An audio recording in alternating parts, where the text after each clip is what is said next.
கோயிலில் போய் கும்பிட்றாங்க, விரதம் இருக்கிறாங்க, எல்லாம் செய்கிறாங்க. ஆனாலும் அவங்களுக்கு அந்த பாவத்திலேருந்து விடுதலை ஆக முடியாது.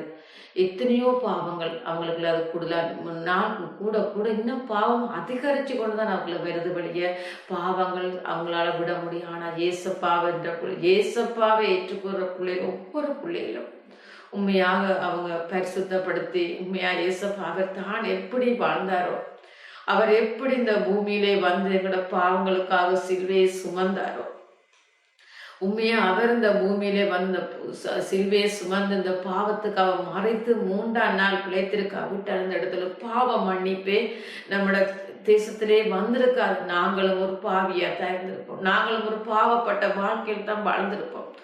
ஆனாலும் உண்மையா தகப்பன் உண்மையா ரட்சிக்கப்ப உண்மையா அவர் மறைத்து 3ஆம் நாள் அவர் ஜீவனோடு இருக்கிறபடியாக அவர் ஏற்றுக்கொண்ட ஒவ்வொரு பிள்ளையில அவர் பாதுகாத்து வச்சிருக்கிறார். யார் யார் சைவத்தில் இருக்கிற ஒவ்வொருத்தருக்காக நான் வேண்டிக் கொள்றேன்னு சொன்னால் இந்த சாட்சி வந்து நான் பொய் சொல்லல, உண்மையா ஜீவனோடு தேவன் எங்களை பார்த்து கொண்டிருக்கிறார்.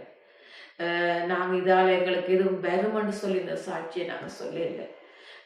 ஆண்டவர் நாங்கள் பட்ட நன்மைகள் எங்களை எப்படி ஆண்டவர் வைத்திருக்கிறேன். நான் ஆரம்ப கட்டத்தில் எப்படி ஒரு பாவியாக, எப்படி ஒரு நான் விக்கிரத்தில் வைராக்கியமாக இருந்தேன். ஆனால் இப்போ ஒன்றுமே எனக்கு அந்த நேரம் எதுக்குமே இல்லை. இந்த கடவுளும் எனக்கு உதவி செய்யவே இல்லை. அப்படியும் நான் ஒரு கட்டங்கள் நான் வாழ்ந்த காலங்கள் உண்டு.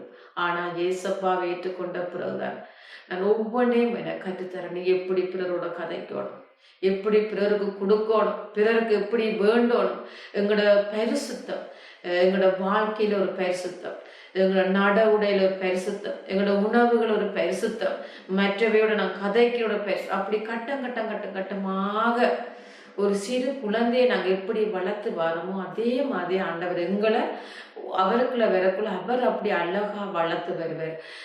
உண்மையா ஒவ்வொருத்தர் யாரும் யோசிக்காங்க. உண்மையா ஒவ்வொருத்தரும் ரச்சு போய் ஆண்டவர்கிட்ட பெற்றுக்கு பெற சீக்கிரமா இருக்கிறது. ஆனபடியாக ஒவ்வொருத்தருக்கு நாங்கள் இதை சொல்றோம். என்னன்னு சொன்னால் நான் இன்னொரு ஊழியம் நான் செய்கிறேன், ஹாஸ்பிட்டல் ஊழியம் நான் செய்கிறேன். ஹாஸ்பிட்டல் ஊழியம் நான் பெருசாக செய்கிற குறவு என்னுடைய குடும்பத்தில் நான் வேலைக்கு போகிறபடியாக ஆனபடியாக நான் ஒரு சிறிய ஊழியம் அந்த இடத்துல செய்கிறேன். ஞாயிற்றுக்கிழமையில ஒவ்வொரு ஞாயிற்றுக்கிழமையிலும் போய் நானும் என்னோட சகோதரம் இருக்கிறோம் போய் ஒவ்வொரு போட்டாக போய் ஒவ்வொரு